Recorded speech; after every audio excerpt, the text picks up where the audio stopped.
BJP ನಾಯಕರ tension ಅನ್ನು ಹೆಚ್ಚಿಸಿರುವ ಮತ್ತೊಂದು ಕ್ಷೇತ್ರ ಅಂದ್ರೆ ಅದು ಕಲ್ಪತರುನಾಡು ತುಮಕೂರು.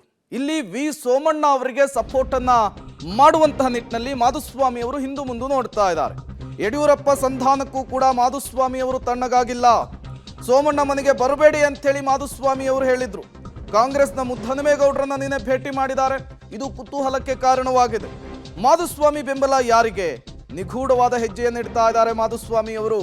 ಸಹಜವಾಗಿಯೇ ಅದು ಬಿಜೆಪಿ ನಾಯಕರ ಟೆನ್ಷನ್ ಅನ್ನು ಜಾಸ್ತಿ ಮಾಡ್ತಾ ಇದೆ. ಬಿಜೆಪಿ ಅಭ್ಯರ್ಥಿ ವಿ ಸೋಮಣ್ಣ ಮನೆಗೆ ಬರ್ತೀನಿ ಅಂದ್ರೆ ಬೇಡ ಅಂತಾರೆ. ಅದೇ ಕಾಂಗ್ರೆಸ್ನ ಅಭ್ಯರ್ಥಿ ಮುದ್ದಹನುಮೇಗೌಡರು ಬಂದ್ರೆ ನಿನ್ನೆ ಹೂಗುಚ್ಛವನ್ನು ಕೊಟ್ಟು ವೆಲ್ಕಮ್ ಮಾಡ್ಕೊಂಡಿದ್ದಾರೆ. ನಾವಿಬ್ರು ಹಳೆ ಸ್ನೇಹಿತರು ಅನ್ನುವಂತಹ ಹೇಳಿಕೆಯನ್ನು ಕೊಟ್ಟಿದ್ದಾರೆ. ಸಹಜವಾಗಿಯೇ ಮಾಧುಸ್ವಾಮಿ ಅವರ ಈ ನಡೆ ಕುತೂಹಲಕ್ಕೆ ಕಾರಣವಾಗ್ತಾ ಇದೆ. ತುಮಕೂರು ಲೋಕಸಭಾ ಕ್ಷೇತ್ರದ ಬಿಜೆಪಿ ಆಕಾಂಕ್ಷಿಯಾಗಿದ್ರು ಮಾಧುಸ್ವಾಮಿ ಅವರು. ಟಿಕೆಟ್ ಸಿಗಲಿಲ್ಲ.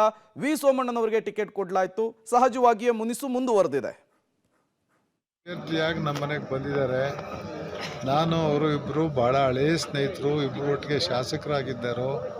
ಒಬ್ಬ ಅಭ್ಯರ್ಥಿ ಒಬ್ಬರು ಮನೆಗೆ ಬಂದಾಗ ಏನೋ ಸ್ನೇಹಿತರು ಅಂತ ಬಂದಾಗ ಅದಕ್ಕೆ ವಿಶೇಷವಾಗಿ ಬಣ್ಣ ಕಟ್ಟೋದು, ಚರ್ಚೆ ಮಾಡೋದು, ಮಾಧ್ಯಮಗಳೆಲ್ಲ ಸುದ್ದಿ ಮಾಡೋದು ಏನು ಅಷ್ಟೊಂದು ಮಹತ್ವದ ವಿಷಯ ಅಲ್ಲ ಅಂತೇಳಿ ಸೌಜನ್ಯದ ಭೇಟಿ ಮಾಡಿದ್ದಾರೆ. ನಾನು ಸೌಜನ್ಯವಾಗಿ ಮಾತಾಡಿ ಅವ್ರ ಜೊತೆ ಕಳಿಸಿದ್ದೀನಿ.